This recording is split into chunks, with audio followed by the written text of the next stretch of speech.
E o projeto do TV Enem não para de crescer, alcançando os lugares mais distantes da Bahia e do Brasil. Acredite, nós estamos aqui na belíssima cidade de Santo Amaro da Purificação, no interior da Bahia, no Recôncavo Baiano, para convidar você para mais um dia de aula. TV Enem.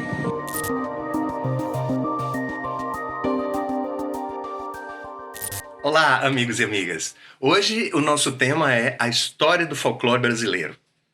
Então, antes da gente entrar no estudo do folclore brasileiro propriamente dito, vamos dar uma olhada num panorama mais mundial e vamos dar uma olhada como é que surgiu esse interesse, não é?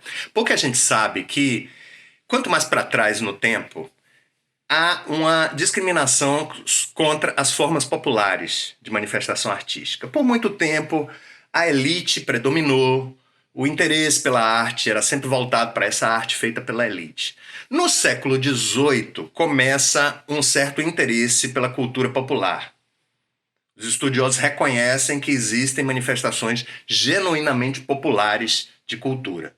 Mas somente no século XIX é que realmente o estudo começou a ser feito. É que se definiu o folclore como uma matéria a ser estudada, não é? Afinal de contas, o folclore é a identidade social de um povo.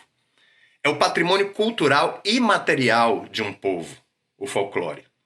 Então, o folclore inclui uma gama enorme de manifestações artísticas. Por exemplo, a gente tem os mitos, a gente tem as lendas, a gente tem canções, danças, artesanato, festas populares, brincadeiras. A gente tem nessas festas algumas muito conhecidas nossas. O carnaval, por exemplo. Aqui no Nordeste nós temos o Congado, nós temos Folias de Reis, nós temos Festival de Parintins no Norte. Então o Brasil é muito rico em manifestações folclóricas. Por quê? Porque a gente sabe que o povo brasileiro permaneceu por muito tempo no analfabetismo. E esse analfabetismo faz com que apenas as tradições orais sejam passadas de geração a geração. E o folclore é exatamente manifestação oral. Aliás, existem alguns pré-requisitos para que a arte seja considerada folclórica. Por exemplo, a origem anônima. É necessário que haja a origem anônima da música, do texto, da poesia, do cordel. Existe a transmissão oral. Então entende-se que a transmissão oral é o que mantém o folclore vivo. A popularização coletiva. É necessário que aquele hábito, que aquele costume se popularize entre as pessoas da localidade. O surgimento espontâneo. Então o folclore ele nasce espontaneamente, de manifestações naturais do povo. Certo? Então, além dessas manifestações que eu já falei, existe também uma série de histórias contadas, né? Mãe para filho, de geração após geração, que acabou mantendo vivo esse tipo de arte, né? Então, por exemplo, existem algumas crenças que são bem populares, nós conhecemos algumas delas, né? Por exemplo, quem é que nunca comeu romã no Réveillon? Para que o ano novo seja próspero. Colocar uma ferradura, pendurar uma ferradura atrás da porta para trazer sorte. No casamento, o buquê da noiva é jogado para que as outras tenham chance de se casar também. O gato preto se tornou também uma coisa meio mística, meio mágica. Então, a gente tem uma série de crenças que são bastante populares. Quando a gente fala uma coisa, ouve uma coisa que quer isolar, que quer afastar da gente, a gente bate 3 vezes na madeira. Então, nós temos hábitos que nem percebemos, mas que são altamente arraigados a essa manifestação popular de cultura, certo? Então, por exemplo, a literatura de cordel se desenvolveu muito no Nordeste brasileiro. A literatura de cordel vem de Portugal, uma tradição portuguesa de fazer pequenos textos, né, artesanalmente impressos, pendurá-los em varais nas feiras, daí o nome cordel, né, pendurados em cordões, E essa manifestação é claramente uma herança dos trovadores medievais. Você lembra que lá na Idade Média os trovadores faziam músicas sobre acontecimentos, sobre os heróis, sobre as figuras famosas. Então nós temos o nosso cordel aqui no Nordeste que faz a mesma coisa. Conta histórias de figuras famosas, de heróis populares. O cordel traz em si uma série de influências, como por exemplo trava-línguas, parlendas, uma série de outras coisas, de outras manifestações, de rimas fáceis, de versinhos curtos, que são incorporados pelo cordel, né? O cordel tem seu lado popular, mas ele também segue algumas normas. Por exemplo, o verso é sempre rimado. O verso é sempre rimado, ele tem sempre uma métrica curta, é geralmente escrita em redondilha, 5 sílabas poéticas ou 7 sílabas poéticas em cada verso.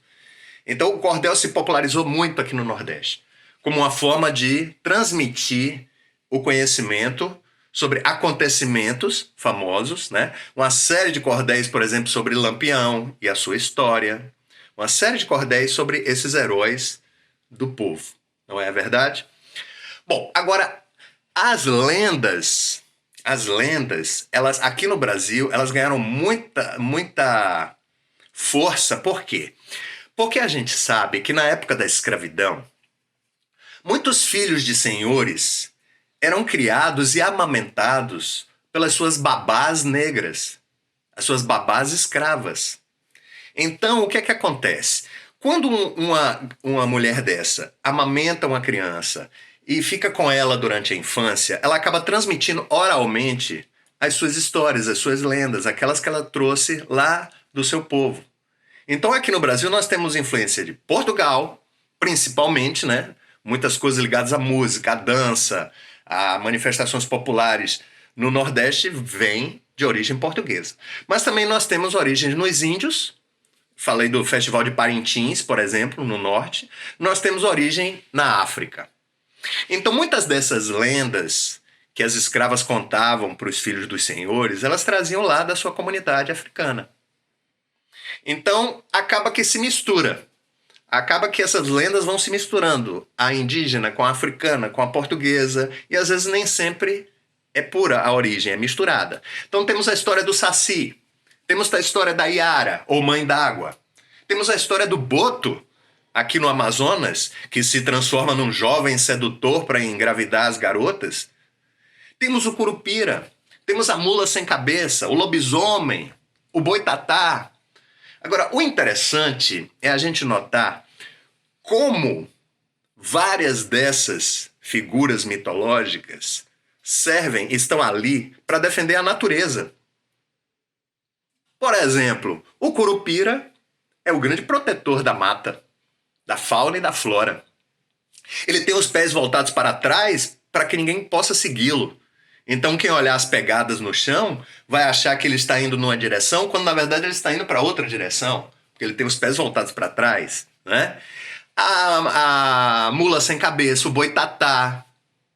O Boitatá também é o protetor das matas. A Mula Sem Cabeça, na verdade, era uma mulher que se casou com um padre e foi punida se transformando na Mula Sem Cabeça, entende? Então todas essas histórias foram contadas aos filhos dos senhores pelas suas babás escravas. Então assim houve essa penetração do folclore popular nas camadas mais altas da sociedade, na classe média, na classe alta, por conta dessas histórias contadas pelas escravas, certo? Agora, o folclore, gente, é uma coisa viva. É uma coisa viva, então ele vai se perpetuando. E é a coisa mais legitimamente popular que a gente tem. Aqui no Brasil, o Mário de Andrade foi um grande pesquisador do folclore e colocou essas histórias do folclore, colocou essa influência toda na sua literatura. Então, meus amigos, aproveitem, desfrutem do nosso folclore, que ele é muito rico, muito valioso. E fiquem bem.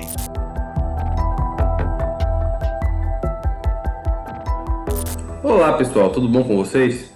Meu nome é Victor Amaio, estamos aqui mais uma vez para outra aula de matemática com o assunto de juros compostos. Na aula anterior eu dei aula para vocês sobre juros simples E a nossa definição de juros simples e de juros composto é basicamente a mesma, tá?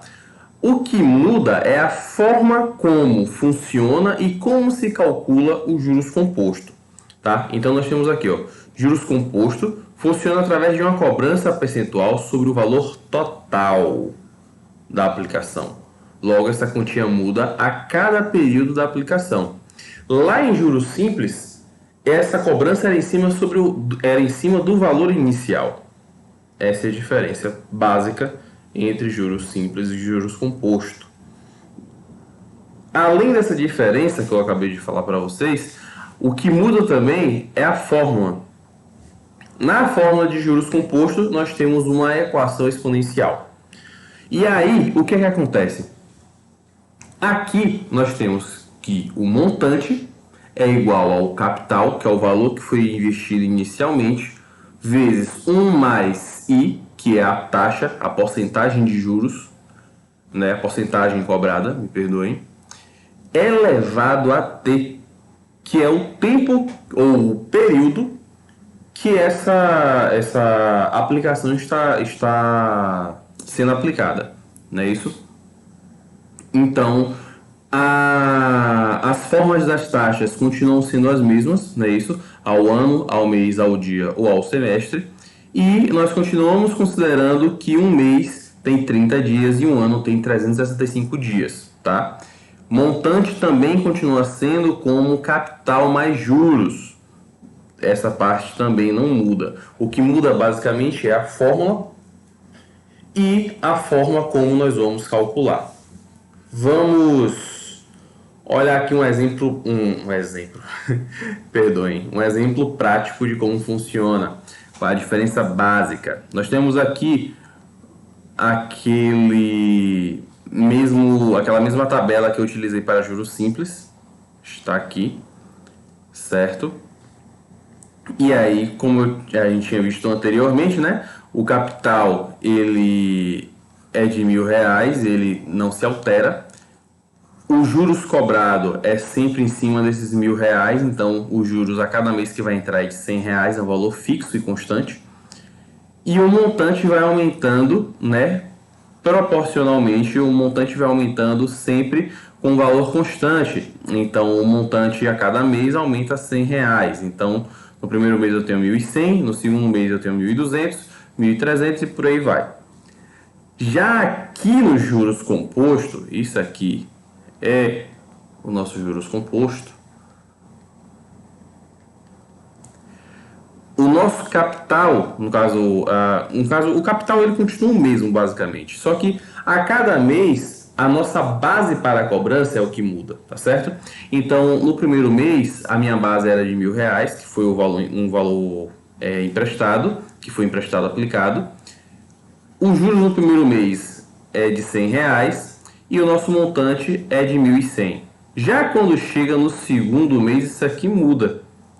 No segundo mês, a minha base vai ser o total acumulado. Então, não vai ser mais R$1.000, vai ser R$1.100, ok? Porque eu vou pegar o valor acumulado total.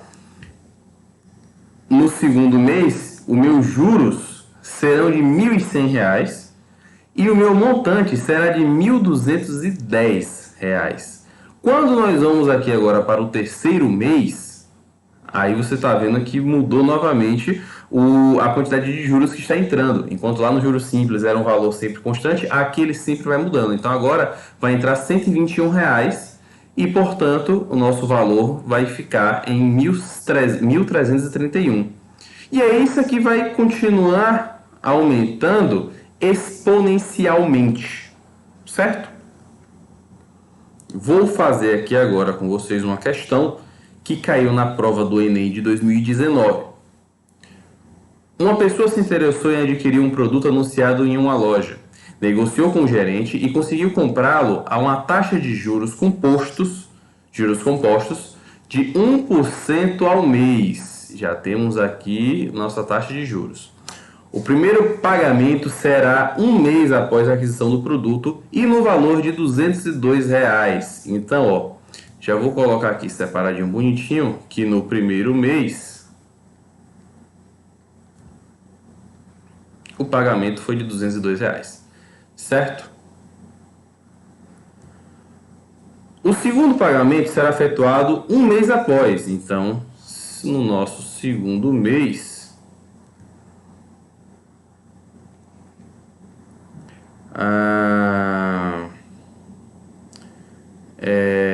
um mês após o primeiro, e terá o valor de R$ 204,02. Então vamos anotar aqui que ficou em R$ 204,02.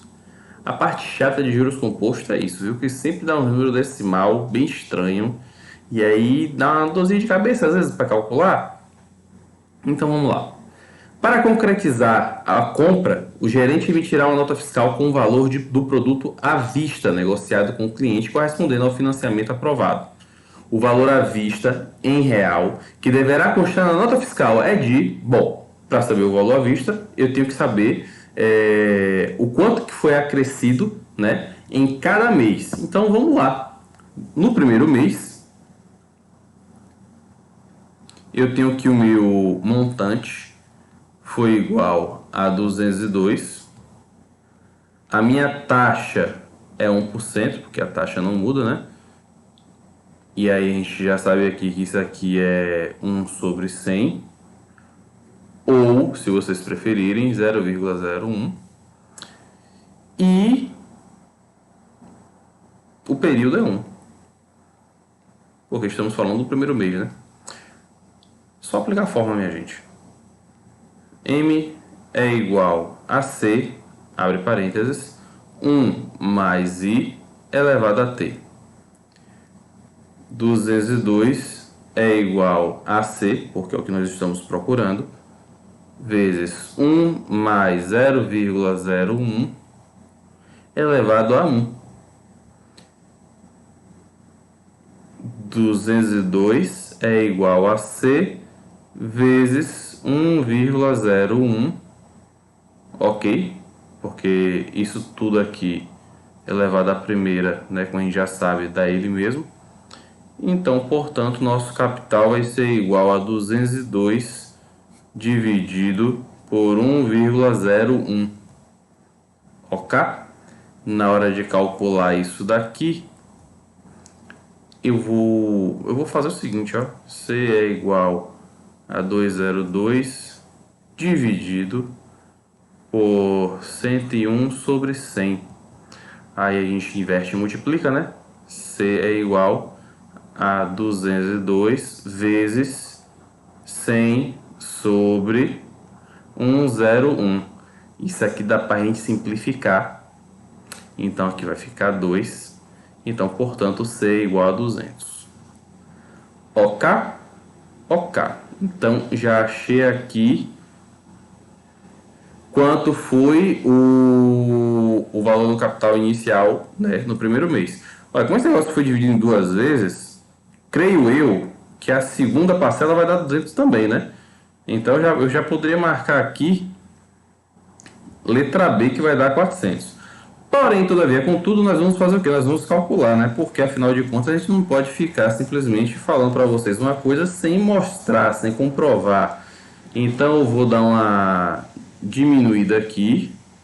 Vou deixar tudo isso aqui em um lugar só, para ficar bonitinho. Vou deixar isso aqui, ó. Certo? E vamos calcular o segundo mês. Então vamos lá.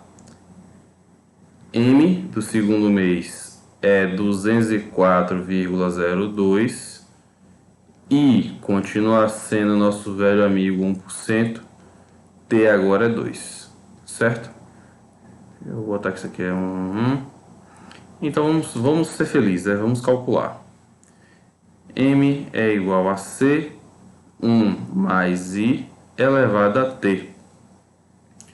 204,02 é igual a C 1 mais 0,01 elevado ao quadrado.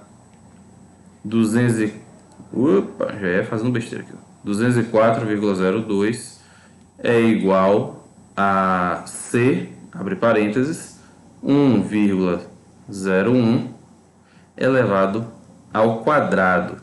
Eita, vamos ter que... Aqui já vai dar uma dorzinha de cabeça, né? C é igual a 204,02, não é isso? Dividido, vamos fazer logo aqui, 1,01 ao quadrado. 1,01 vezes 1,01. 1 vezes 1 dá 1, 0, 1, 1, 0, 1. Opa, já ia fazendo besteira aqui, ó. Esqueci do zero aqui. 0, 0, 0, 1, 0, 1. Agora vai. 1, 0, 2, 0, 1. Não é isso? Aí, como eu tenho 4 números atrás da vírgula, eu conto 4 números aqui e boto nossa vírgula aqui. Correto? Continuando, então. Isso aqui vai ficar 1,0201. Aí, agora, vamos continuar nossas contas, né? Vamos facilitar nossas vidas. 204 C é igual a 204,02 dividido... Olha que engraçado, isso aqui um negócio ali é o dobro, um dobro. Rapaz, olha. Fazer melhor ainda, galera. Aqui, como eu tirei 2 números da vírgula, aqui vai ficar sobre 100 dividido por 102,01 dividido, tirei 4 números, 10.000. Vocês entenderam o que eu fiz, né? Transformei os números decimais em frações. Aí, ó, como é que a gente faz aqui? Divisão de fração. Conserva a de cima, 204,02, no caso 20.402, dividido por 100 e multiplica pelo inverso da de baixo. O inverso da de baixo é 10.000 dividido por 10.201. Então, C é igual a... Corta 2 zeros aqui, 2 zeros aqui. Já identifiquei que esse número daqui é o dobro do de cá. Então, corta, corta, aqui fica 2. Então, fica 2 vezes 100. C é igual a 200. Again. Olha o dedinho para fazer cat aí, viu, minha galera? Vocês não precisam esquentar a cabeça de vocês. Às vezes a gente olha assim, meu Deus do céu, como é que eu vou fazer isso? Ai, Jesus Cristo, que conta enorme, que número feio. Não precisa ter medo não, minha galera. Não precisa ter medo não, porque a matemática é linda e maravilhosa. Tá aqui, tá feito. Sem nenhuma dor de cabeça, sem nenhum morto e sem nenhum ferido. Então, portanto, eu tenho... Deixa eu botar de outra cor aqui para ficar nítido.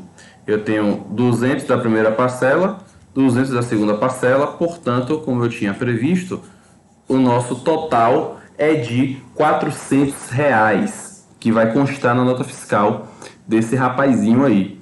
Espero que vocês tenham entendido, espero que vocês tenham gostado. Muito obrigado e até a próxima. Um beijo.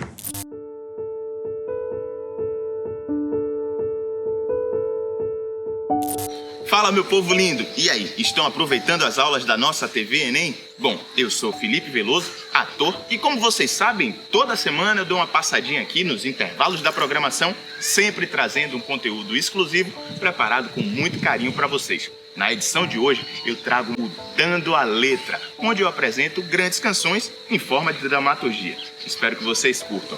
Um beijo grande, boas aulas e até a próxima. Dando a letra, porque toda boa música tem sempre uma grande história. Cheia de mania, toda dengosa, a menina é bonita, sabe que é gostosa. Com esse seu jeito faz o que quer de mim. domina meu coração, eu fico sem saber o que fazer. Eu quero te deixar, você não quer. Não quer. Então me ajude a segurar essa barra que é gostar de você. Ei, se eu tô na sua casa, eu quero ir pro cinema, você não topa. No motelzinho você fecha a porta, então me ajude a segurar essa barra que é gostar de você. Ei!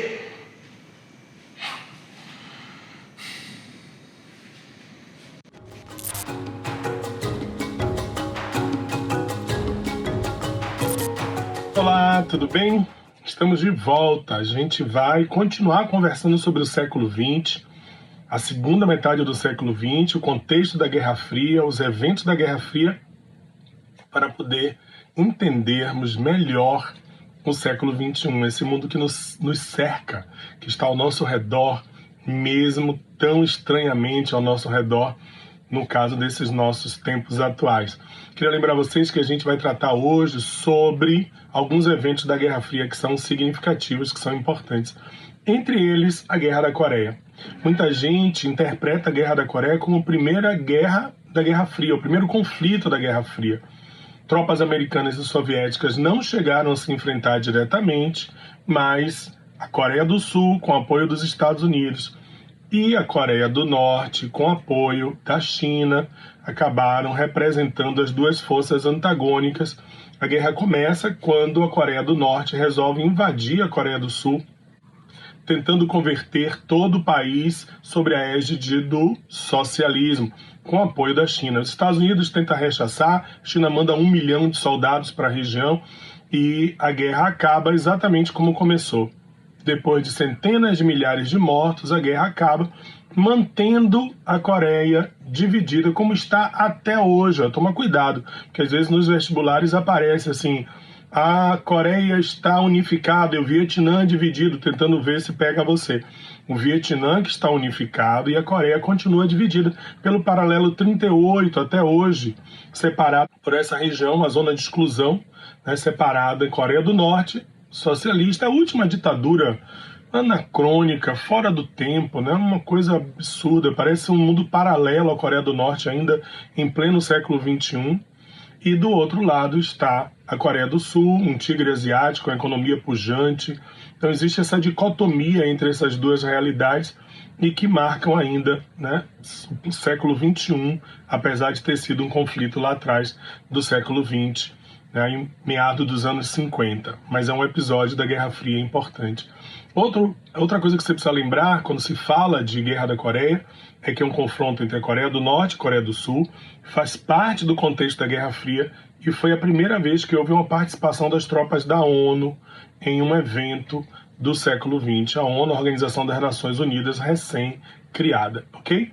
Isso aí, pessoal, é uma imagem bem atual. Você sabe que de vez em quando há umas bravatas, né, dos Kim Jong lá, dos líderes da Coreia do Norte, que fazem testes nucleares, que lançam foguetes sem a bomba, mas lançam foguetes sobre territórios ou do Japão, ou passando próximo à região da Coreia do Sul. Na verdade, é uma forma de criar uma tensão e atender algumas necessidades internas. Então, se você não me manda comida, medicamentos, tratores, eu continuo ameaçando com bombas nucleares. E assim essa geopolítica da região continua tensa até hoje. Um outro episódio da Guerra Fria é a chamada coexistência pacífica, uma tentativa do líder soviético Nikita Khrushchev, após um longo período de stalinismo, junto com o presidente norte-americano Dwight Eisenhower, de evitar uma guerra nuclear. Existia muita gente contra essa abordagem, mas assim, se tentou. Essa política da coexistência pacífica, de uma tentativa de aproximação entre Estados Unidos e União Soviética, o Khrushchev chegou a visitar os Estados Unidos, foi homem do ano da revista Time, da revista Life, acabou sofrendo reveses muito sérios, provocados por alguns eventos muito curiosos, como por exemplo, o caso do avião U-2. U-2, a banda U-2, o nome da banda vem desse episódio. U-2 é um avião espião, um avião que consegue sobrevoar em altíssimas altitudes e assim ele não é facilmente identificado pelos radares. Só que houve a identificação de um avião americano sobrevoando o território da União Soviética, o avião foi abatido, o piloto capturado. Os americanos negaram até o último momento, até que o Khrushchev apresentou os destroços do avião americano, criando uma saia justa, uma situação muito tensa entre os dois países, por causa dessa história desse avião espião. Eu não sabia, soube recentemente que ele continua sendo usado, confesso a vocês. Esse é um episódio de 2016, quando um avião U-2 se acidentou, e isso trouxe à tona de novo toda aquela discussão sobre a Guerra Fria. Um outro momento tenso da Guerra Fria foi o episódio da corrida espacial. A tensão leste-oeste provocada para saber quem primeiro dominaria, né, o espaço. E era uma corrida assim mesmo, né, uma competição de gato e rato, Estados Unidos e União Soviética.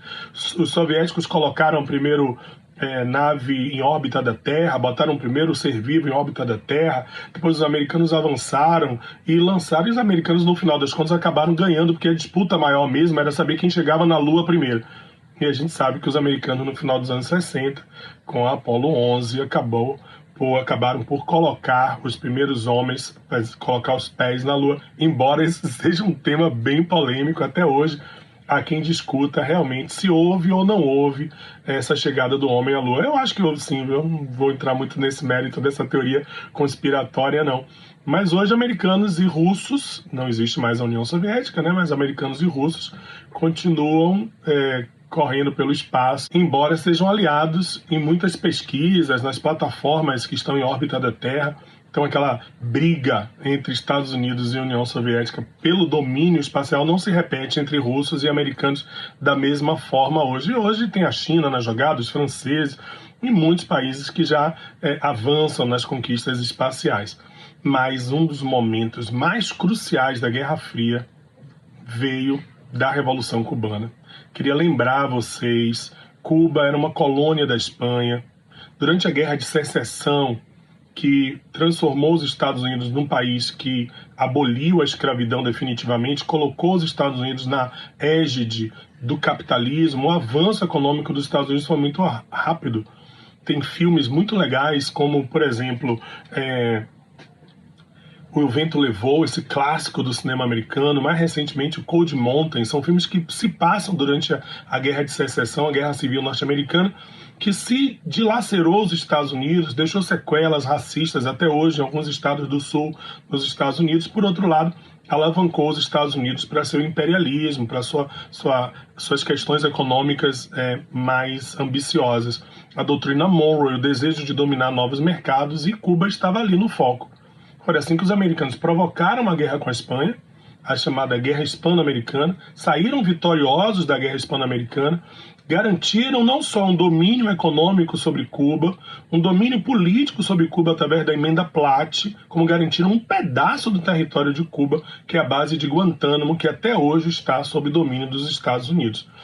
Cuba acabou virando meio que um quintal dos Estados Unidos, né? O Fulgêncio Batista era meio que assim um representante, secretário dos interesses americanos em Cuba, um homem corrupto, extremamente comprometido com os interesses externos e não internos, o que levou a um movimento armado liderado por Fidel Castro e seu irmão Raul, e depois com a adesão de Che Guevara, no dia 1º de janeiro de 1959, a Revolução Popular de Cuba, depois de uma grande campanha na Sierra Maestra, chega ao poder e tomam o poder em Cuba. Inicialmente, Fidel dizia que não era socialista, de que era uma revolução popular, uma revolução verde, tropical, voltada para o povo, para a educação e saúde, mas foi progressivamente se aproximando da União Soviética. Principalmente depois que os americanos começaram a empreender ações duras, como o apoio a anticastristas, como, por exemplo, no episódio do ataque à Baía dos Porcos, que acabou com a vitória de Fidel Castro. Esse é um recorte de jornal da época, né, mostrando as ações americanas para tentar derrubar o governo castrista, tentar derrubar, e jogaram Fidel no colo da União Soviética. Fidel se declara do bloco socialista no início dos anos 60, as tensões crescem e, para surpresa dos americanos, um avião U-2 sobrevoando Cuba identifica bases atômicas, bombas nucleares sendo plantadas no território cubano. Vocês imaginem, pessoal, 90 milhas marítimas do território dos Estados Unidos. Então, a chance disso se transformar numa ameaça direta aos Estados Unidos foi muito grande. Por isso que a gente sempre está chamando atenção. O momento mais tenso da Guerra Fria foi o episódio dos mísseis soviéticos em Cuba. Acabou com uma negociação entre Khrushchev e Kennedy na época. A situação se pacificou, mas o clima ficou bem tenso. Tem alguns filmes que falam, até o X-Men, né, fala desse episódio, de como foi essa tensão que levou os Estados Unidos e a União Soviética quase à Terceira Guerra Mundial, galera. Quase a Terceira Guerra Mundial. E lembrar vocês que Fidel governou durante muito tempo, mais de 40 anos, né, renunciou recentemente, o seu irmão assumiu o governo de Cuba até 2017, quando os Castros definitivamente se retiram do poder. Hoje, Cuba é um misto de tentativa de se estabelecer um processo de abertura progressivo, o bloqueio econômico que vinha dando sinais de encerramento com o governo de Obama, agora com o governo do Donald Trump, voltou à força total e Cuba continua tentando sobreviver em crise, principalmente depois do fim da União Soviética e do apoio russo à economia cubana. E aí, o que vem adiante? Vem os Estados Unidos dos anos 60 até os dias atuais. Mas isso é um tema para a gente estudar depois, na próxima aula. Grande abraço para vocês, pais. Vamos em frente.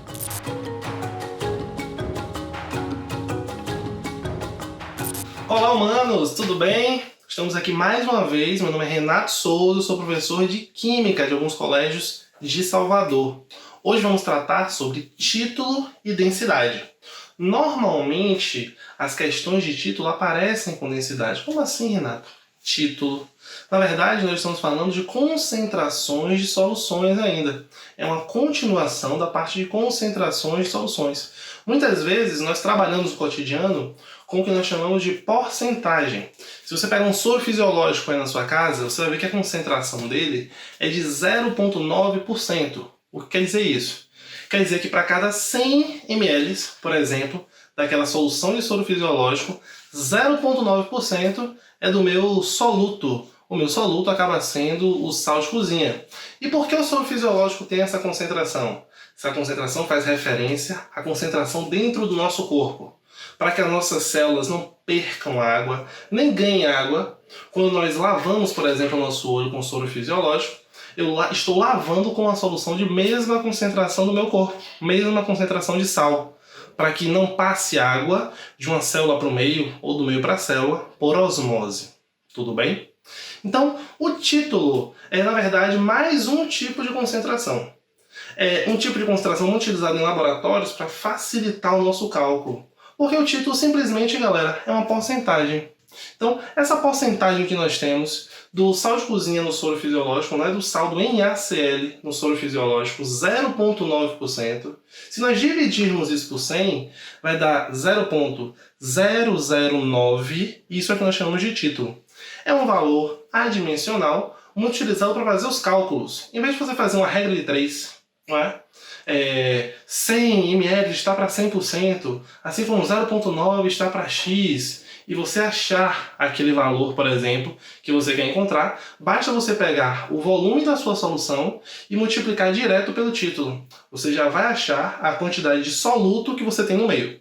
Então o título simplesmente é uma porcentagem dividido por 100, que facilita os nossos cálculos, principalmente em laboratórios. Beleza? E por que nós estamos estudando hoje também a densidade? Esse título, ele aparece muitas vezes nas questões como a relação de massa, um título em massa. Como assim?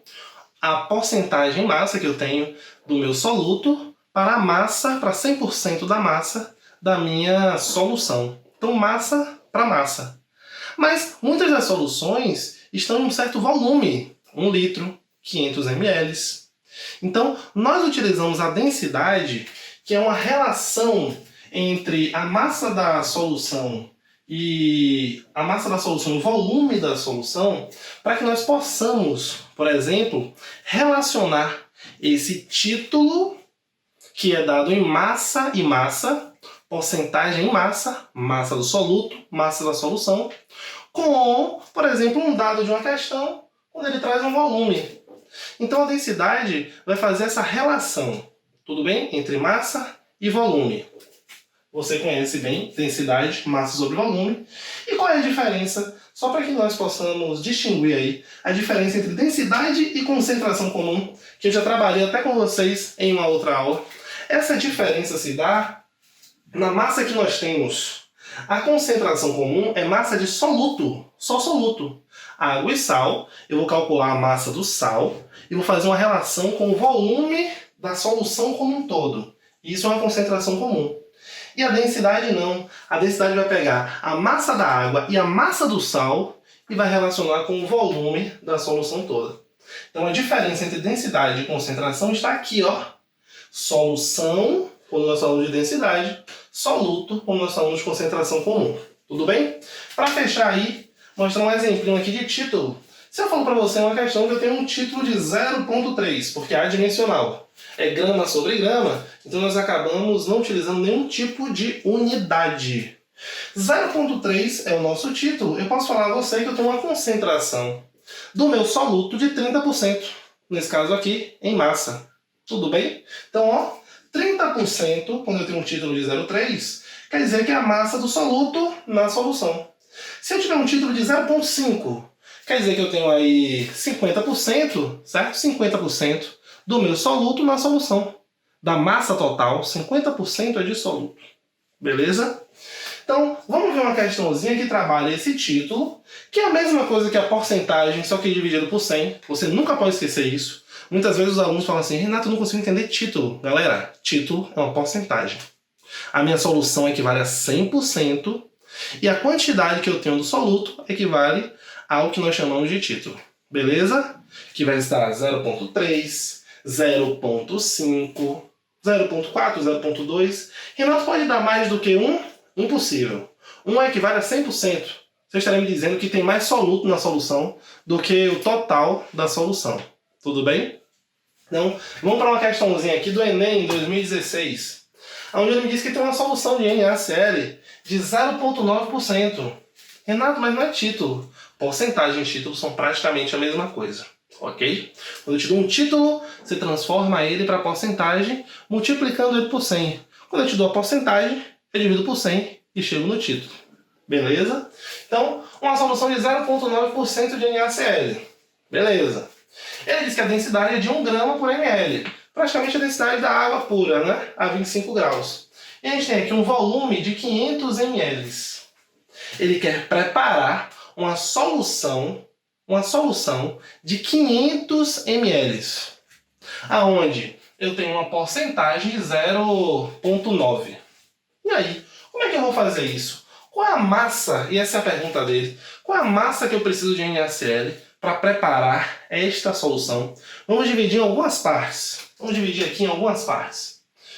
A primeira parte da questão, olha só, se ele está me dizendo que tem 500 ml, eu teria que achar a massa que eu tenho aí. Tá? A massa total. Por que, Renato? Porque a porcentagem ela tem que ser aqui, ó, em massa. Então, quando eu chego para você e falo que eu tenho uma densidade de 1 grama para 1 ml, se eu tiver aqui 500 ml, quer dizer que eu vou ter uma massa X.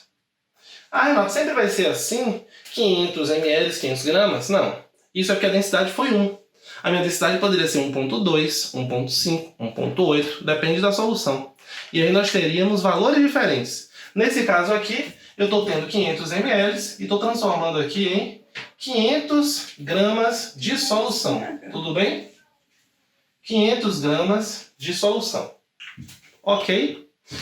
Então, achei a massa que eu tinha no total aqui da minha solução. E agora, o que eu posso fazer? Bem, agora o que você pode fazer é utilizar aquela porcentagem que foi fornecida. 0,9% da minha solução equivale à quantidade do sal. Tudo bem? Então, 500 gramas equivalem aqui a 100%.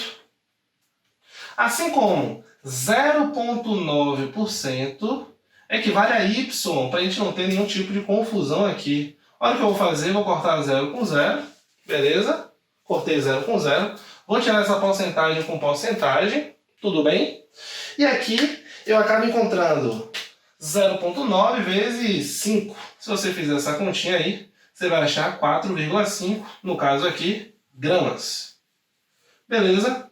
Na verdade, esse daí foi o nosso valor de sal, é a massa do sal, na verdade, que nós precisamos para preparar 500 ml de uma solução de 0,9%.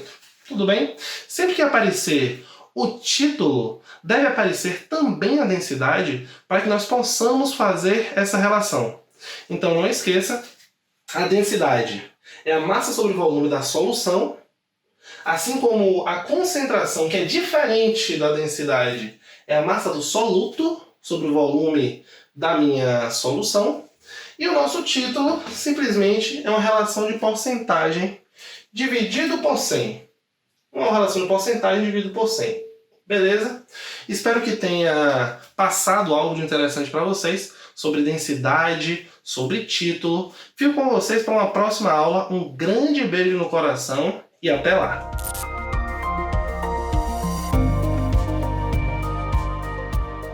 Olá pessoal, tudo jóia?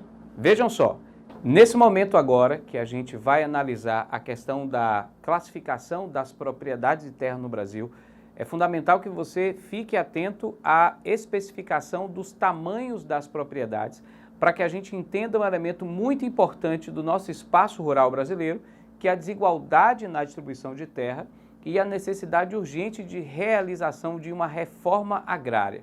Atenção para outro detalhe também. Olha o termo que eu utilizei, reforma agrária. Toda vez que você ler o termo agrária, é porque isso está relacionado ao espaço rural do Brasil. Então, agrária e fundiária, que são sinônimos, está relacionado a espaço. Se eu falo agrícola, eu estou falando de produção. Então, se eu digo, o Brasil necessita de uma reforma agrária, porque a sua estrutura fundiária é desigual. É porque você tem pouca gente com muita terra e muita gente sem terra que precisa para produzir. Então, por isso, reforma agrária, por causa da estrutura fundiária mal distribuída. O Brasil precisa também de uma reforma agrícola, ou seja, de um incentivo à produção de gêneros que sejam importantes para o mercado interno e não apenas para exportação. Então, se eu falei de uma reforma agrícola, eu estou falando de uma reforma sobre o que produzir, ok? Então, fica atento a isso aí também. Bom, a gente analisou no encontro anterior o conceito de módulo rural e, a partir daí, a gente compreende como as propriedades estarão distribuídas.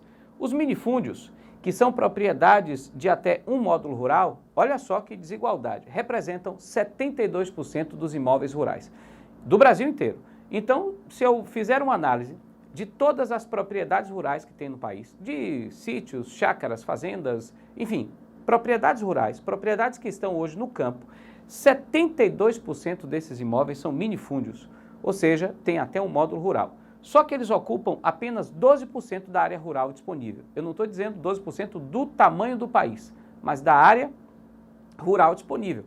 Aquela área que pode, tecnicamente e legalmente, ser utilizada para agricultura. Eu não estou falando das áreas urbanas, eu não estou falando dos parques ambientais, eu não estou falando, por exemplo, daquelas florestas que são protegidas por lei para que não possam ser desmatadas. Estou falando do espaço rural disponível, apenas 12%. Em compensação, nós temos os famosos latifúndios por exploração. Não tem só um tipo de latifúndio, viu? Fique atento que a gente vai ver isso aí. Latifúndio por exploração são propriedade de até 600 módulos rurais.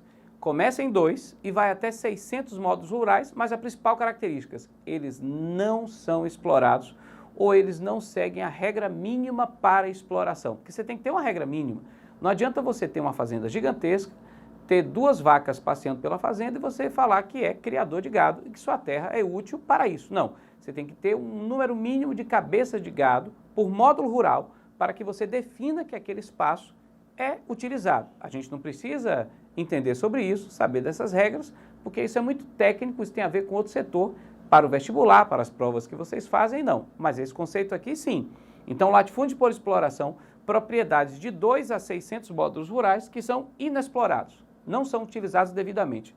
Olha que desigualdade. Isso representa 23% dos imóveis rurais, quase 1/4 dos imóveis rurais, mas ocupam 73% da área rural.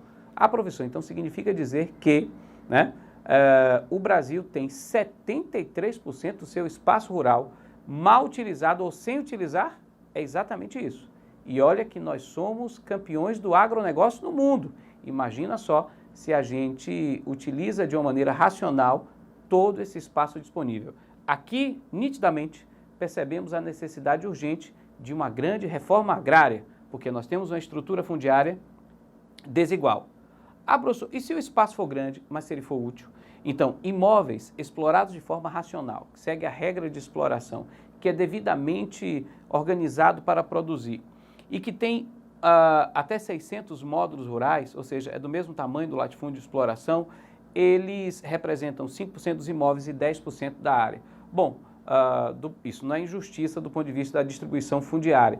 E são esses imóveis que vão ser responsáveis pelo nosso agronegócio, que é uma referência importantíssima para a nossa economia. Latifúndios por dimensão são aqueles superiores a 600 módulos rurais, mas que são devidamente utilizados para a produção. Só 0,1% dos imóveis, apenas 5% da área. Então o problema maior está aqui, nos latifúndios por exploração, que ocupam 73% da área sem produzir. E aí quando a gente analisa a discrepância com os minifúndios, que são 72% dos imóveis, que ocupam apenas 12% da área, é complicado. Por exemplo, nos minifúndios, a gente tem uma participação importante do que a gente chama de agricultura familiar, que vai produzir o alimento que vai para a nossa mesa e que vai dar muito emprego no campo e estrutura para aqueles agricultores mais pobres que vivem na zona rural. Então, para que a gente possa falar desse Brasil rural, é fundamental que a gente entenda que nós temos um país de grandes desigualdades em vários setores. No campo não é diferente. Temos essa necessidade urgente de fazer essas reformas para atender essa necessidade social que o país tem especificamente na zona rural. Mas a gente também tem do que se orgulhar e é fundamental que a gente fale sobre isso, que é a questão do agronegócio brasileiro. Bom, primeiro, fiquem atentos ao conceito de agronegócio. Quando a gente fala de agronegócio, a gente não está falando apenas de agricultura e pecuária. Agricultura e pecuária, o extrativismo, é setor primário. O agronegócio envolve os 3 setores da economia. Ele vai integrar atividades que são interdependentes. Por exemplo, uma fábrica de tratores é uma indústria, está ligada ao setor secundário, mas ela funciona por causa da agricultura. No entanto, ela faz parte do agronegócio. Uma indústria de defensivos agrícolas, os agrotóxicos, é uma indústria do setor químico, mas que está funcionando porque existe agricultura e pecuária, faz parte do agronegócio. Uma empresa de caminhões que transporta soja é setor terciário, é prestação de serviços, mas essa empresa funciona por causa da agricultura e pecuária. Então a gente integra tudo isso ao agronegócio. Se a gente analisar a participação no PIB, Produto Interno Bruto do Brasil, somente da agricultura, pecuária e extrativismo, isso gira em torno de 12% do PIB. Mas se você estende isso ao agronegócio, que vai envolver os 3 setores da economia, essa participação é muito maior, pode chegar até 21% do PIB. Então o agronegócio articula os 3 setores da atividade econômica. O setor primário, agropecuária e a extração vegetal, né? Por exemplo, o corte de madeira, legal. O setor secundário, a indústria de equipamentos, de adubos e fertilizantes químicos. E o setor terciário, que é a distribuição e comercialização desses produtos. Só para que vocês tenham uma ideia do tamanho do agronegócio brasileiro, vamos analisar esses dados aqui. O agronegócio, que vai reunir essas atividades de vários setores, são, no século XXI, as atividades reunidas que mais cresceram no país. Só em 2017 cresceu 7,6%, fazendo a comparação com 2016, dados de 2018 ainda não disponíveis. Em 2017, o setor gerou em negócios mais de 23,5% do PIB, com exportações superiores a 110 bilhões de reais. Portanto, é um setor que, mesmo na crise, não parou de crescer. E sendo esse um dos setores hoje mais importantes da economia brasileira, com alguns problemas, como o que a gente sinalizou da distribuição de terras, mas também com orgulho para uma participação significativa na geração de emprego. E outro dado importante, esse setor não para de gerar emprego. No entanto, a maior geração de empregos é de empregos qualificados, de veterinários, zootecnistas, agrônomos, né?